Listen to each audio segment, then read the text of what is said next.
Good afternoon. My name is Elena. Good afternoon, I'm Oliver.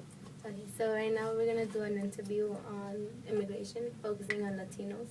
We're gonna talk about the DREAM Act and how it's an obstacle to go to college right now, and also about the dropout rates for high school students. So what can you tell us about Latinos and the obstacles they face? Well, yet again, since getting into college is very competitive, so since they're Latino, they have like that extra pressure on them because as Latinos, like they're getting looked down on, the minorities. Let's not pause the video no more. Like I'm gonna just edit all of this out because All right. Okay. Wait. What did you say? let's talk about how they're Latinos. minorities and Okay. So there's a research done in Ratnapo on education and relearning in New York City, and the research was done by Scotch Foundation for Public Education and NYC Public Schools.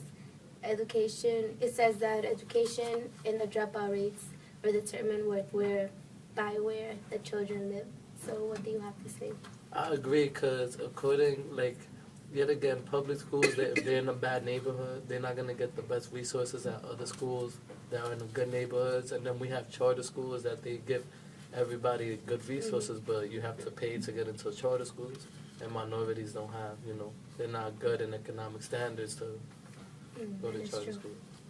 So there's another research done by the Community Service Society, and they did a study on young adults in NYC between the ages of 16 to 24, and they were Hispanic. And it says that they were dominant.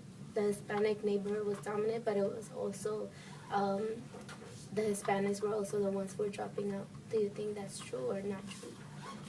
I agree with that too, because yet again, where I'm from is a Hispanic dominant neighborhood. But most of my friends at the high school, they didn't continue college. They, got a job, stayed like that. They didn't try to further their education. So, going back to the community service studies, there's also another study in the U.S. Census of Population and Housing that 66% of Hispanics and Black come from low-income families. And according to the Becoming an American, Becoming a New Yorker, it says that the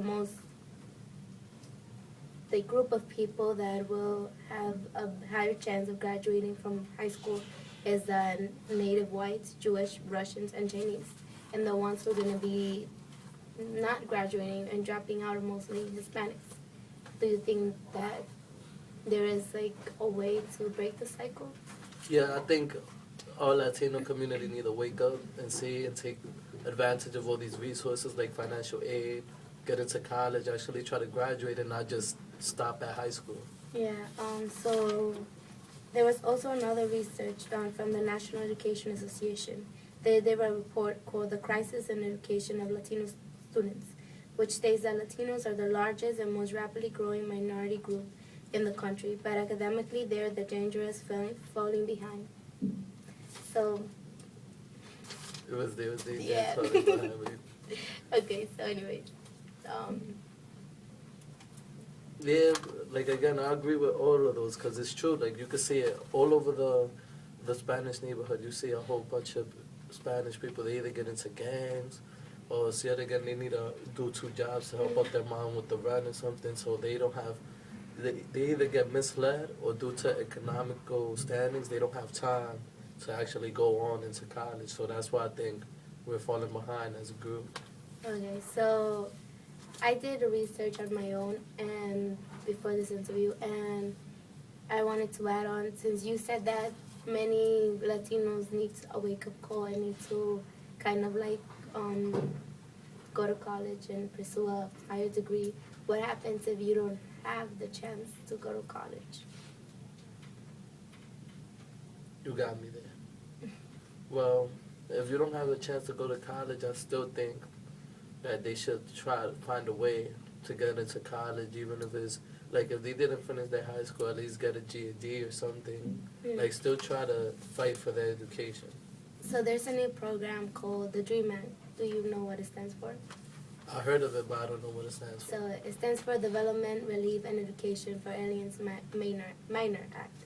So basically, the act works in where an immigrant is brought to this country when it was a child, and it goes through the education here. So after graduating from high school, if it enrolls in a 2-year college or a 4-year college, you become a resident or a citizen. And also if you go into the military, so that's I think that's one of the possible ways that we could fight back from the Hispanics being dropped out and not having the income, because if you're an immigrant and you're a Latino, you don't qualify for federal aid or like grants, or some loans you can't even qualify. So you have to pay from your pocket, and that's what a lot of people don't understand, that it's very hard for somebody to pay when it comes to actual paying them. Like, it's easy for us to go to college because we get like federal aid assistance, so the 3,000 turns into 200. On the other hand, when you're an immigrant and the Dream Act isn't passed, the 3,000 is there, and you have to work like double shifts to make up the 3,000, and then you don't put that much effort into your studies. I think the DREAM Act is a good thing, and it should be passed for all those immigrants that you said that they're undocumented, or the aliens. So like that, they get to school, get educated, because at the end of the day, they came here to better themselves. So it's like, I think America should give them that chance. Yeah, and there was an article from the New York Times where it talked about a young boy who didn't, it says the obstacles of going to college, that's what the article is called. And this young boy from Guatemala, he doesn't know whether he's going to go to college. Like, you know how when you graduated from high school, you were probably excited from your prom, and then you couldn't wait to leave the school. And he wasn't excited for prom because he knew that afterwards he didn't know whether he was going to be able to pay his first semester of college. And he got accepted into Brooklyn College, but he doesn't know yet if he's going to be able to pay, because he says that sometimes his mom doesn't know if she's going to have money even for the rent or for food. So it's hard for him to know really if he's going to go to college or not. And then there was another article from I forgot the name of what was the other newspaper that you had to use? The Al Jazeera? Yeah. Al Jazeera, I think it's called. I don't remember what it's called. I think it's called that too. Al Jazeera? Isn't it Al Jazeera? Yeah. Okay, whatever it's called.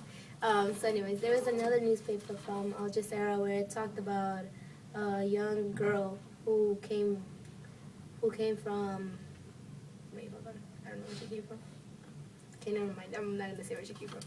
Her name is Pamela Dominguez, and she was undocumented.